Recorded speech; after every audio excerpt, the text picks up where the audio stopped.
So today I'm going to make a video of the engine room, give you an idea of what's down there, and I'll try to comment as I go along.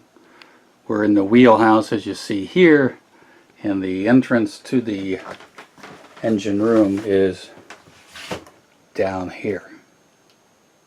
So let's see if we can get down without killing ourselves.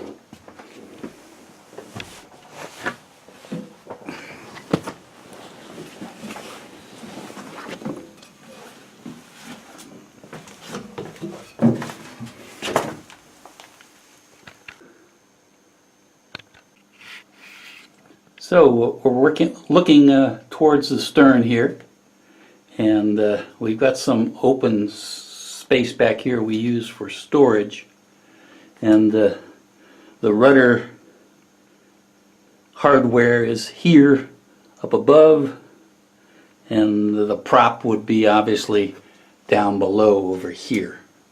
We've got a grease mechanism for the prop. Over here are the new racks for the new batteries for the solar installation. They're big, they're heavy, and when we have to move them, that's going to be the big chore. I put in these white boards this summer to make the storage space a little more usable. Otherwise, you've got a slope here from the back end of the hall. And then over here are the various pieces of equipment that is needed and used for the electrical system. I don't know that I can explain it all to you because it seems to work, and I don't know a lot. This here in front is a battery charger, so when you plug in to an outlet or run the generator, it can charge the batteries, but I haven't had to use it this summer.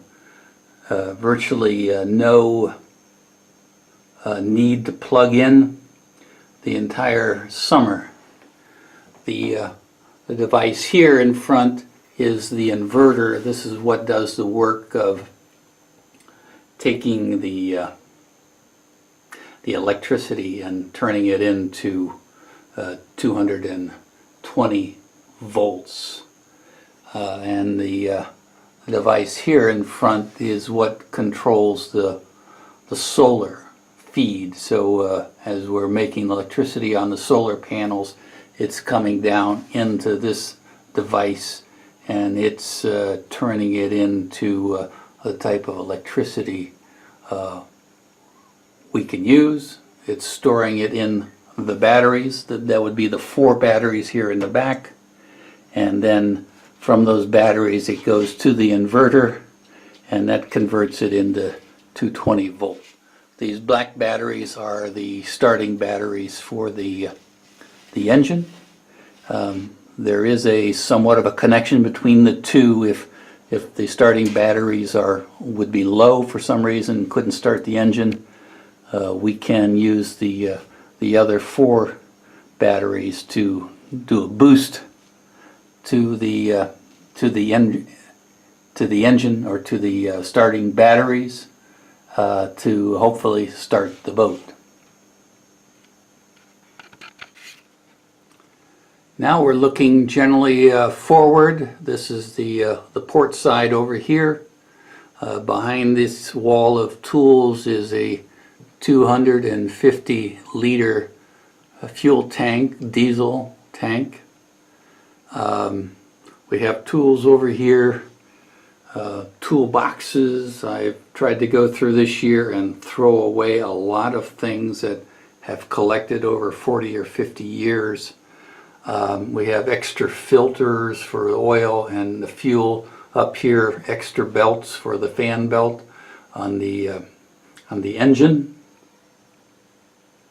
The tank you see over there is the water pump for the water system on the boat. There are a variety of pipes over there, some water, some fuel, bundles of wire on the wall.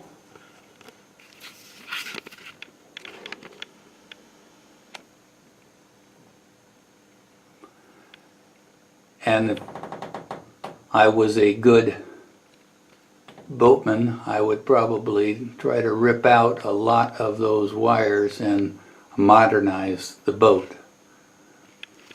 Here in the middle is the engine, and I'll try to get you some different angles.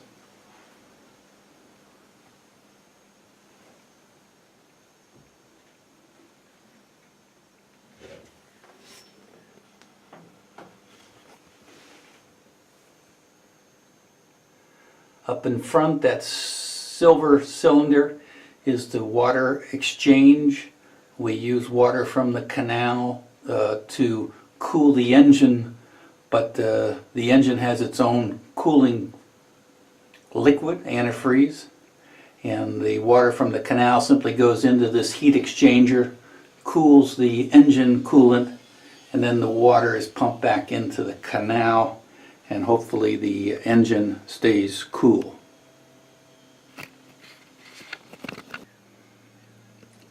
As I mentioned elsewhere in my various blogs over the last 2 years, this is a DAF engine.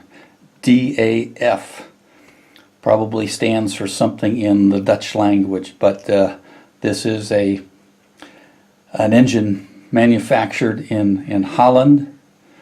They used to manufacture cars and trucks.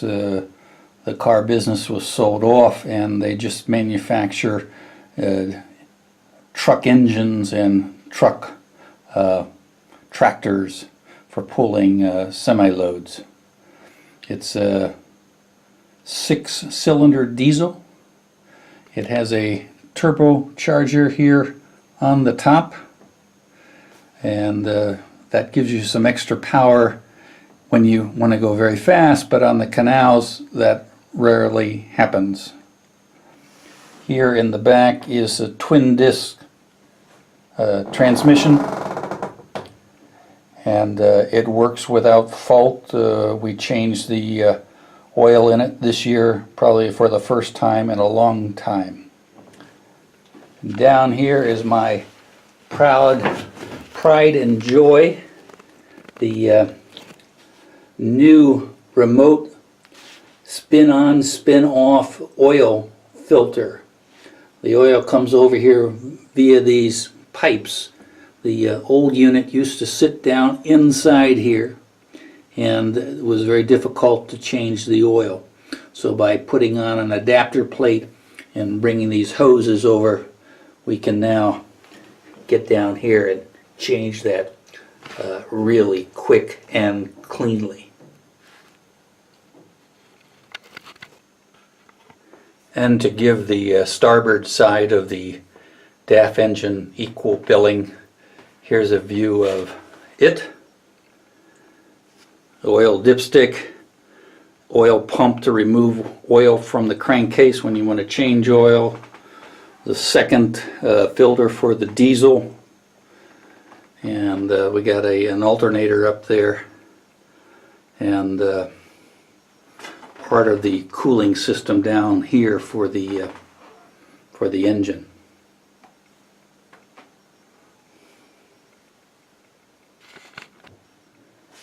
On the starboard side, we have a heating or furnace for the hot water radiator heat that we have. It's very similar to what you might have in your house for forced air or hot water heat.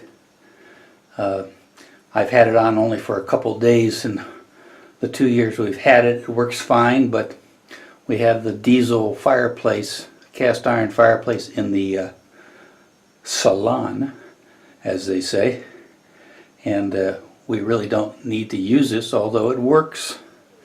Back over here inside that box is the generator for the boat. It's a single cylinder diesel powered generator. This is the device that gave Hart Massey so much trouble over the years he had the boat, and I think this is his third generation of generators. With the solar now, there is really no need to have the generator, and again, some good boat person would probably take it out and use that space for something else. Behind it is a 100-liter tank for the fuel for the furnace and for the fireplace up in the salon. Forward of the furnace is another fuel tank, starboard side. This is 500 liters, double the capacity of the tank on the port side. The sight tube that you see over here used to be glass. I broke that last year, and so I have a piece of plastic tubing. It works just as well, and it's probably safer because it won't break. We have supply of oil that we keep on hand, and we'll replace the oil at the end of the season, so it sits over the winter with kind of virgin oil sitting inside it. All the acids and crud that have built up over the summer won't be there to hopefully harm the engine. The thing on the front wall there is the reservoir of liquid for the radiators that are on the boat. And then if you can see up in here, that big sprocket over there is what turns the rudder. There's a chain that goes up to the wheel in the wheelhouse, and as the wheel up above turns, this will rotate and will cause the rudder to swing port or starboard.